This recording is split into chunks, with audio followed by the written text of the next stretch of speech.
Si nous ne crions pas contre l'injustice, les pierres elles-mêmes crieront pour nous. L'histoire a une mémoire, et en ce moment, elle parle. Aujourd'hui, l'immigration et la douane des États-Unis déploient un dispositif de choc électrique portable, le CTG-5G-LOVE, capable de délivrer 380 volts directement dans la peau humaine. Le département de la sécurité intérieure a budgété entre 10 et 20 millions de dollars pour son déploiement contre les communautés immigrées. Il y a plus de 2 siècles, le général français Rochambeau a importé 600 chiens de sang de Cuba, formés pour chasser, terroriser et tuer les combattants de la liberté noire à Saint-Domingue. Différents siècles, même architecture, même objectif. Ce n'est pas une coïncidence, c'est un modèle. Et les modèles exigent des noms.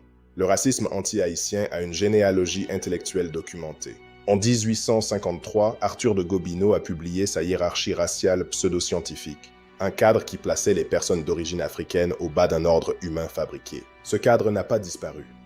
Il a voyagé à travers 2 siècles de stigmatisation des maladies, de caricatures politiques, de stéréotypes déshumanisants et de récits culturels commercialisés, arrivant intact dans la rhétorique de la politique américaine en 2024 et 2026. Lorsqu'une plateforme de débat présidentielle a amplifié de fausses allégations selon lesquelles les immigrants haïtiens mangèrent des animaux de compagnie, lorsque les chaînes d'information par câble ont répété et monétisé cette diffamation, ce ne furent pas des moments isolés d'ignorance. Ils étaient les dernières coordonnées sur une très vieille carte. Anténor Firmin a répondu à Gobineau en 1885 avec de l'égalité des races humaines.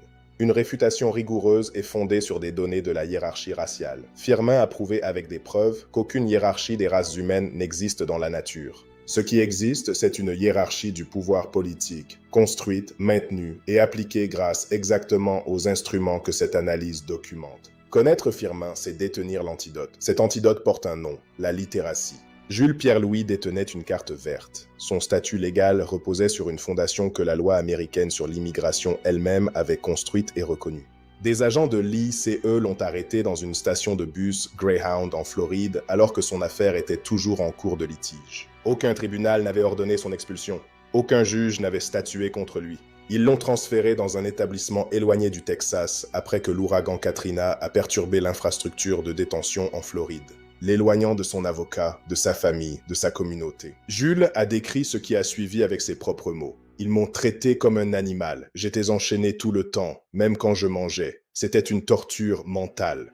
J'ai décidé et demandé de retourner dans mon pays où je suis libre. Jules a choisi Haïti. Le système d'exécution a appelé cela un départ volontaire.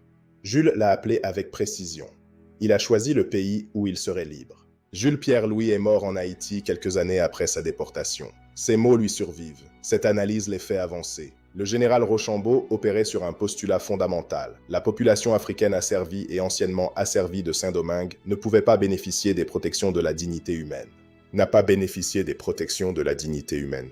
Il a déployé des chiens pour chasser des personnes noires. Il a organisé des noyades publiques. Il a enterré des combattants de la liberté vivants. Il a empoisonné des puits. Il a imposé la famine aux populations civiles. Le général Rochambeau a qualifié cette gouvernance, malgré la profonde cruauté et la souffrance qu'elle a causée.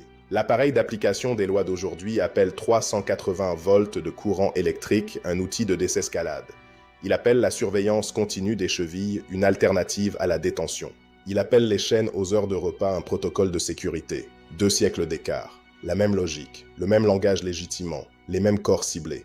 La révolution haïtienne a répondu à Rochambeau. Jean-Jacques Dessalines, Henri Christophe, Alexandre Pétion et les armées de personnes libres lui ont répondu avec discipline, stratégie et une réticence à accepter les conditions de leur propre déshumanisation.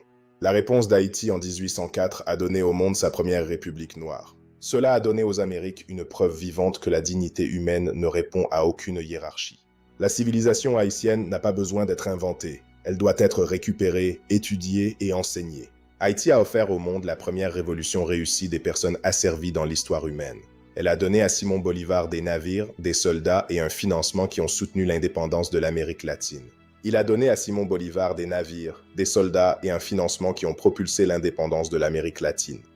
Il a produit Toussaint Louverture, un stratège militaire dont le génie a été documenté par les propres généraux de Napoléon. Il a construit des universités, produit des érudits. Et a envoyé sa diaspora dans tous les domaines de l'excellence humaine. Comprendre Haïti, c'est apprendre comment la calamité devient conscience, comment la souffrance devient solidarité, Comment la résilience sème une humanité plus humaine. Ce n'est pas de l'inspiration, c'est un document historique. Chaque personne qui répète des calomnies anti-haïtiennes révèle un écart spécifique. Pas seulement dans le caractère moral, mais aussi dans la connaissance historique. Ce fossé porte un nom, l'illettrisme. Le sectarisme haïtien au XXIe siècle est l'analphabétisme. C'est l'incapacité de lire les faits. C'est le refus d'accepter ce que l'histoire a déjà prouvé. Le remède à l'analphabétisme est l'éducation. L'éducation que Haïti offre au monde reste l'une des plus sophistiquées, des plus rigoureuses. Les curricula les plus humanisants disponibles pour tout étudiant de la civilisation. Les CTG, 5G, LOVE et les chiens de Rochambeau occupent la même catégorie, des instruments de douleur-conformité déployés contre les corps noirs et colonisés, par des États qui ont choisi l'application plutôt que l'humanité. L'ACLU l'a dit précisément. L'ICE déploiera des chocs électriques d'une simple pression sur un bouton, potentiellement invisible aux autres. Le dossier exige une réponse à la hauteur de son poids. Nommez la généalogie. Enseignez l'histoire. Poursuivez le témoignage de Jules Pierre-Louis. Étudiez Anténor Firmin. Lisez la révolution haïtienne comme l'accomplissement civilisationnel qu'elle représente. Le sectarisme haïtien est l'analphabétisme du XXIe siècle. Et l'analphabétisme a un remède. Lisez, apprenez, parlez. Lorsque les pierres de l'histoire crient, c'est parce que les voix humaines ont échoué. Cette analyse refuse ce silence. Le record l'exige, l'avenir le nécessite. La connaissance et l'innovation au service de l'humanité. Scientia innovatio humanitas, connaissance et innovation dédiées à l'humanité.